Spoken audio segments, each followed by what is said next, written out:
A man shoots a black teenager in the head a few seconds after the teenager rings his doorbell. Do you think that the police did the right thing by letting the suspect go after talking to him, initially anyway? I think the police department will review the entirety of the situation.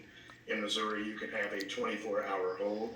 It is clear here that this was 2 or 3 hours where they questioned the suspect. He was able to go back home that evening. The investigation continued. I share the outrage and the concern of many in asking why. We'll make sure we do that. There will not be any hesitance in doing that sort of thing, but that's something that will be part of our investigation following up on this very important investigation which brought charges yesterday.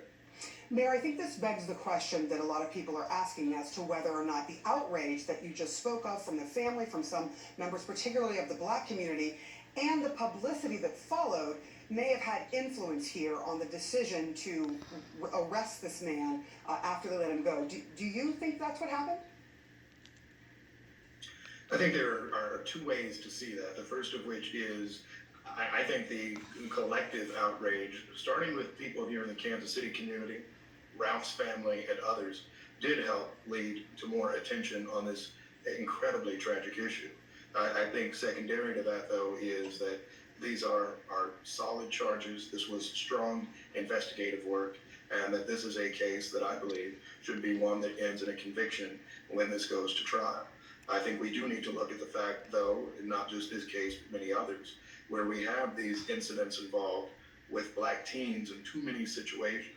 It seems like we need a public groundswell to get full attention. I will admit, and I'll look to my own office and our own review, I didn't know about the details of this case until several days later. That is problematic, and this is the sort of thing that people of Kansas City and our entire country should expect better. You shouldn't have to need Halle Berry tweeting about you to get justice. And I think we're going to continue to make sure that whatever happens here, particularly with the delayed issue, we investigate and we make sure that people know that we're addressing these issues faster.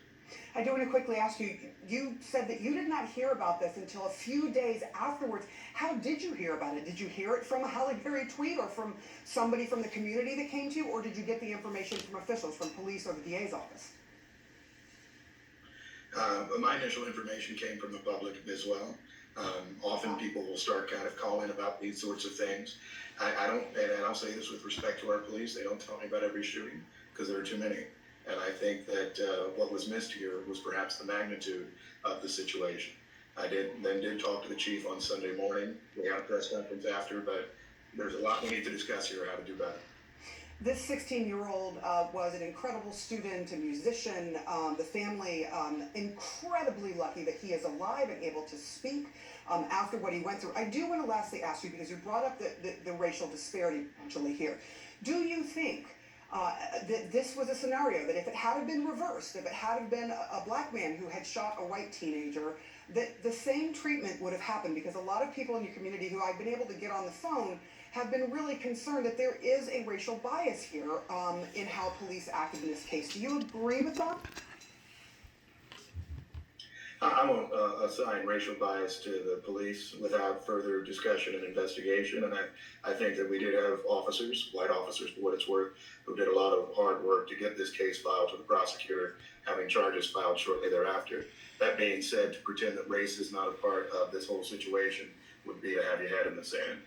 This boy was shot because he was existing while black, and he knocked on the door of someone who clearly fears black people, black boys, black children. And I think that is clear as day. And so I hope that is not mistaken or forgotten. The reason why many black people and black parents, myself included, are concerned is because if one day it's ringing on the doorbell that can get you shot, then what else is next? This is normal existence in life. And somebody came to a door and shot through a door, not once, but twice. That's what is horrifying. That's why I think I'm glad to see this first step towards justice, and why we all need to investigate how we handle this and how we can do better in the future. Mayor Lucas, thank you so much for joining us and being so candid about this case, and we're so happy to hear that the teenage boy is doing all right this morning. Appreciate it. John? Absolutely.